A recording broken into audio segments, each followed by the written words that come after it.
Hey all, so I posted a video gameplay of Power Instinct. Power Instinct was released in Japan as Goket Tsuji, and it's a fighting video game created by Atlus. So, in the fighting game genre, it reminded me a lot of Street Fighter 2, and specifically, the character that I played as, Angela Belty, she actually reminded me of M. Bison. And as you can see when I play, this is the first time I played this game and I actually beat it. I did a relatively cheap slide move frequently because it was effective. And when you play Street Fighter 2, that's one of M. Bison's easier and more powerful moves because it just cripples your opponent. And it's pretty effective just taking out their legs. And air attacks in this game were actually pretty daunting because I would lose a lot of ground in the air, and that's where some of the other characters did their specials, so it was really, really tough. But overall, I thought this game was pretty cool. It's based on absurdist humor, and Japan is really good at that kind of stuff. This was released in 1993, and frankly, I don't know how well it would have done in the States. I probably would have played it as a kid, but I'm sure there are some people that just wouldn't have gotten it. It would have been a little bit too shocking in terms of anime and meets kind of Western culture and what kids expected at the time. But it had transformational features, and several of the characters can change their appearance and fighting style by simply executing certain moves. I wasn't able to do that with my character. I did the throwing move, but it didn't actually execute this. But apparently it caused certain characters to do certain things, which is pretty cool. So you can play up to 2 players simultaneously. I just played it single mode. And basically the story is you're a member of the Goku Tsuji clan, and you're battling to determine who will replace the 78-year-old Aoumi Goku Tsuji. So in Japanese culture, that's like middle-aged. No, I'm just kidding. There was a guy that was like 113 that died recently. It's just insane, because here it's like Americans are lucky to hit like mid-80s. But it has 8 selectable characters and 1 unplayable boss character, Aoumi Goku Tsuji, a palette swap of her younger sister Otani. And originally every character had a specific win quote for each defeated foe, but that was reduced to only 1 win quote for each character in the English version. So of course it got watered down when it went to the States.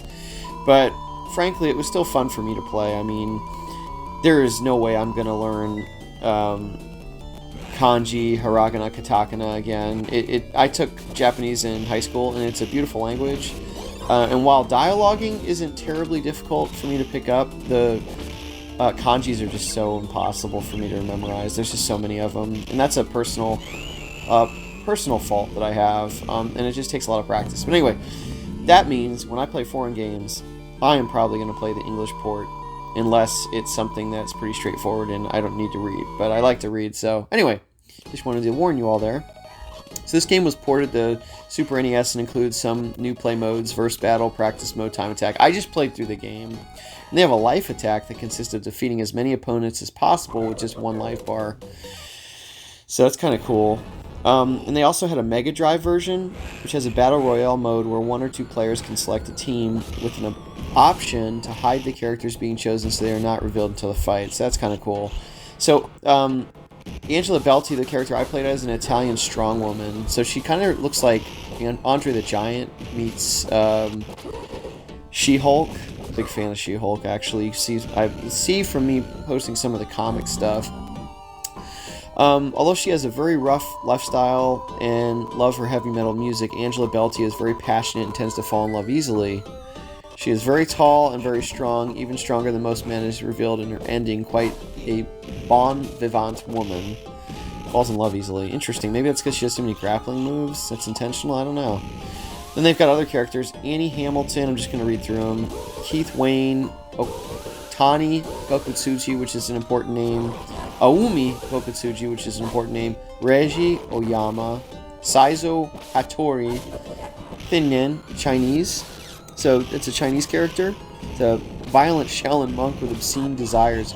That seems like a juxtaposed character.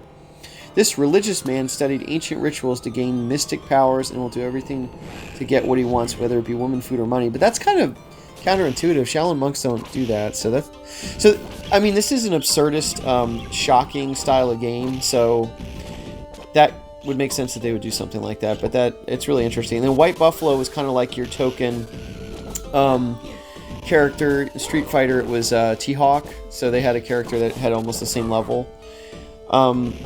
And because he's Native American, he tries to protect the rights of the people at all costs and enjoys little things. So obviously not greedy with that kind of character. So I enjoyed this game. In Japan, the Game Machine listed Power Instinct on their January 1, 1994 issue as being the most successful table arcade unit of the year. So it sounds like a lot of other people enjoyed it too.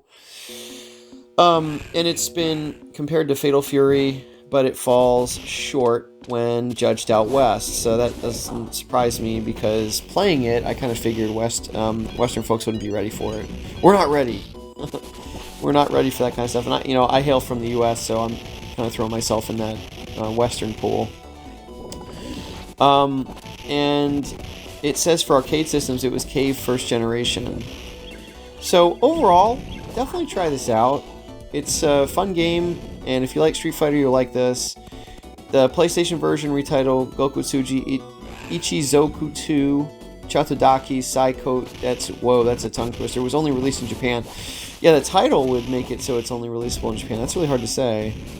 It had new characters and obviously new graphics, all that kind of stuff. But overall, like I said, plays very similar to Street Fighter 2, and I would probably play this again, especially if I was playing somebody else, and whatnot. And you can really go get into this game, because there are some difficult characters. It's not overwhelmingly difficult. It doesn't completely demoralize you, but it's challenging enough that you have to focus. You can't be like talking and playing at the same time. That's kind of why some of these gameplays, I've just been playing them, and I haven't been doing verbal dialogue or let's plays with video capture of myself playing. So I kind of dialogue a little bit later and apply my thoughts once I've been able to digest the gameplay, which is fun for me, and it's relaxing too. But anyway, hope you all are enjoying that. But glad I was able to share that. Hope you enjoyed it. And feel free to hit that notification bell. Feel free to like, share, and subscribe. And more to come. Thanks so much. Take care.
Thank you.